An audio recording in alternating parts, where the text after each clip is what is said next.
এবার দেখেন এজিদের প্রথম ভুল উগ্রতা। বলেন এজিদের প্রথম ভুল কি? উগ্রতা। আমার কথাই শুনতে হবে, আর কোনো কথা নাই। কিসের তোমাদের বিরোধী দলের কথা? কিসের বিরোধী দলের উপরে আমাদের কথা? ওদের সময় দিব না, ওদের বরাদ্দই দিব না, বিলে পাস করব না, যা করব আমরাই। এমন আছে না নাই? ইয়াজিদ ছিল উগ্র। আজও যারা এই উগ্রপন্থী বেছে নিয়েছে, আমরা তো মনে করি ওদের শরীরের মধ্যেও ইয়াজিদের রক্ত আছে না নাই? ইয়াজিদ ছিল উগ্র। এবারে বললো কি, এই মদিনার গভর্নর শোনো, ওপেন জারি করে দাও, আমাকে মানতেই হবে, আমার হাতে বায়াত গ্রহণ করতেই হবে।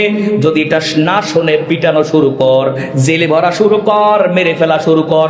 4-5 টাক মারলে এমনি সাহাবীরা সোজা হয়ে যাবে। বলেন নাউজুবিল্লাহ। পিটানো শুরু কর, জবরদস্তি কর। যখন জবরদস্তি করা হলো, জবরদস্তির এক পর্যায়ে হুসাইন এবং জুবাইর রাদিয়াল্লাহু তাআলাকে কিডন্যাপ করা হলো। কিডন্যাপ করে ওই তাদের ঘরের ভিতরে বন্দী করা হলো।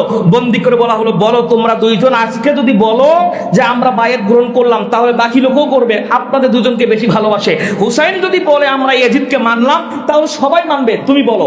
হুসাইন বলল, না, এই সিস্টেমটাই ভুল।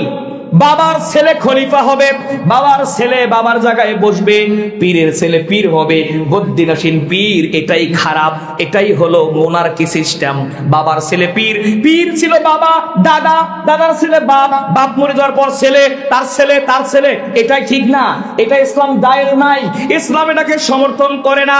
আমি হুসাইন এটা মানতে পারি না।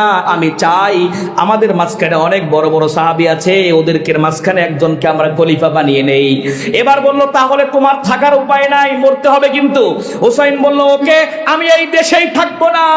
তোমরা যেই সিস্টেম শুরু করে দিয়েছো, আজকে যদি মদিনায় আমার নানা বেঁচে থাকতো, এইরকম সিস্টেম করতে আমার নানা দিত।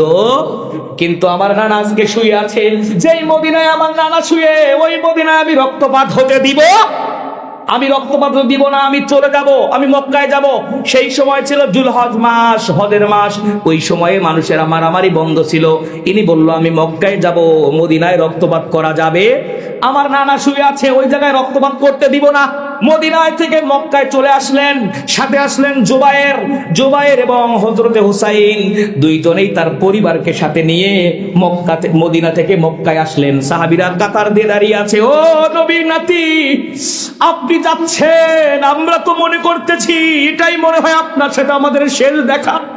আব্দুল্লাহ ইবনে আব্বাস বলছিল, সেই দিন, যেই দিন শেষ দিন, হুসাইন তার নানার কবরের সামনে দাঁড়িয়ে, নানার কবরের সামনে দাঁড়িয়ে জিয়ারত করতেছিলেন আর অঝর নয়নে কাঁদছিলেন। ও নানা, আপনাকে ছেড়ে চলে যাচ্ছি শুধু আপনার সম্মান রক্ষার জন্য।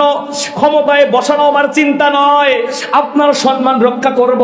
এই উগ্র ইয়াজিদ যদি মদিনায় হামলা চালায়, মদিনায় একটা মারামারি হয়ে যাবে, আমি এটা দেখতে পারবো না। আমাকে বিদায় দাও। যদি দেখা হয় তাহলে ফিরে আসবো, আর যদি না হয় তাহলে ময়দানে হাসরে জান্নাতে তোমার সাথে আমার দেখা হবে।